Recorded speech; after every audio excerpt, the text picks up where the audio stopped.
Bura bizim Nizami filialımızdır. Mağaza bağlanır və bütün məhsullar zərərinə satılır. Gördüyünüz kimi burada kişi modelləri başlayır 35 manatdan. 35 manatdan təmiz təbii dəri kişi modelləri, qadın modelləri başlayır 20 manatdan.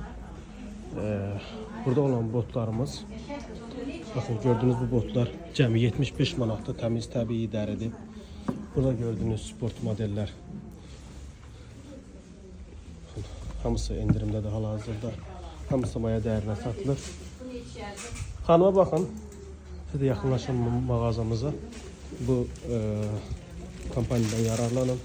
49 manatdır gördüğünüz Kristabel modelləri. Hamısı 49 manatdır burada. Ve burada bayaq 20 manat dediyim modeller bunlardır. Əslində 1+1 kampaniyasıdır. Bu birini alırsınız 40 manata, ikincisi hədiyyə. Biri cəmi 20 manata düşür. Ve botlar ise 1+1'dir. Bu botlardan birini alırsınız 60 manata, ikincisi tamamıyla pulsuzdur. Bir düşür cəmi 30 manata. Sport modellerimiz ise birini alırsınız 50 manata, ikincisi tamamıyla pulsuz. Biri düşür 25 manata. Burada olan modellere aittir bu dediğim kampanya. Gördüğünüz burada olan modeller, bunlar da həmçinin. Bunlar ise mayasını satılır. Hamısı klasik modellerdir, təmiz təbii dəridir. Türkiye'nin müxtəlif firmalarda, mesela bu İlbir modelidir. Yaxınlaşın, çantalar